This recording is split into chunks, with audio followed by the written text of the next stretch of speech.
Hi all, welcome to my channel. இன்றைக்கி நம்ம என்ன பார்க்க போகிறோம் அப்படின்னா, நம்ம வீட்டு விநாயகர் சதுர்த்தி தான். பரபரப்பாக வேலை போயிட்டுருக்கு. முக்கியமாக வந்து எனக்கும் என் ஹஸ்பண்டுக்கும் தான் இதில் வேலை அதிகம். பசங்க ஒரு சின்ன சின்ன வேலை பண்ணி கொடுத்தாங்க. ஆனால் முக்கியமான வேலையெல்லாம் பண்ணாங்க.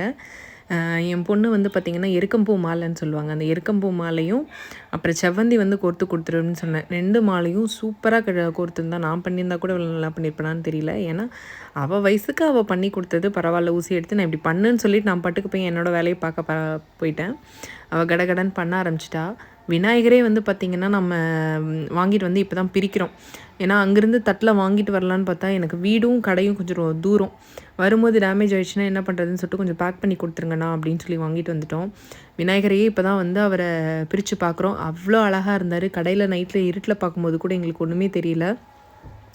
எப்படி நம்ம மாலை போடுறோம், கோர்த்தாச்சு. அது எந்த அளவுக்கு போடணும்னு கூட நம்மளுக்கு ப்ராப்பராக தெரியல. சரி ஒன்றா போட்டு பார்ப்போம், எது செட் ஆகுதோ அதுக்கேற்ற மாதிரி பார்க்கலான்னு சொல்லிட்டு அருகம்புல் மாலையை வந்து பார்த்திங்கன்னா இடுப்பில் வந்து கட்டிட்டேன் மாலையாக. மேலே போட்டால் வந்து ஃபேஸே தெரியாத அளவுக்கு ஆயிடுச்சு.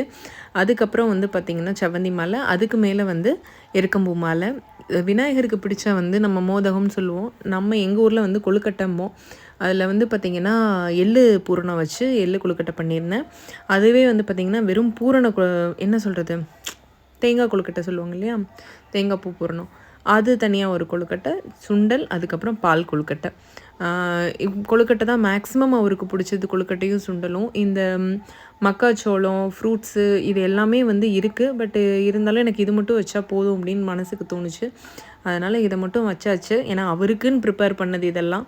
அதனால் அதை வச்சு சாமி கும்பிட்டாச்சு. விநாயகருக்கு பிடிச்ச பாட்டு என்ன, நம்ம பாலும் தெளிதேனும் ஒரு 2-3 பாட்டு இருக்குது. அந்த 2-3 பாட்டை பாடினோம். கொஞ்சம் திருப்தியாக இருந்தது. நம்மளே ஒரு வேலையை செஞ்சு அதுக்கப்புறம் அது சாமிக்கு வைக்கும்போது இருக்கிற திருப்தி என்ன நீங்கள் கடையில் வாங்கி நீங்கள் வச்சாலும் வராது. ஏன்னா நம்மகிட்ட எவ்வளோ பைசா வேணால் இருக்கலாம், காசு கொடுத்தா இப்போ எல்லாமே கடையில் கிடைக்கிது.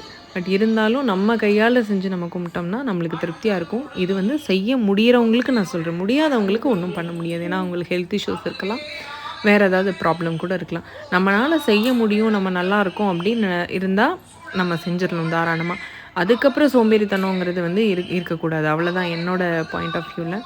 மித்தபடி முடிஞ்ச வரைக்கும் நான் என்னோடது எப்படின்னா, முடிஞ்ச வரைக்கும் நானே செஞ்சு பண்ணால் தான் எனக்கு ஒரு திருப்தியாக இருக்கும். அதெல்லாம் பண்ணியாச்சு. இன்னும் ஒரு 4 o'clock ஸ்டார்ட் பண்ணோம். 5:30க்கு வந்து குக்கிங் முடிஞ்சுது. சாமிக்கு என்ன தேவையோ அது எல்லா டிஷ்ஷும் நம்ம செஞ்சு முடிச்சாச்சு. வந்து நல்லபடியாக கும்பிட்டுட்டு வந்தாச்சு. Bye friends. சப்ஸ்கிரைப் பண்ணுங்கள், பெல் ஐக்கானை கிளிக் பண்ணுங்கள், கமெண்ட் பண்ணுங்கள். பாய். அடுத்த வீடியோவில்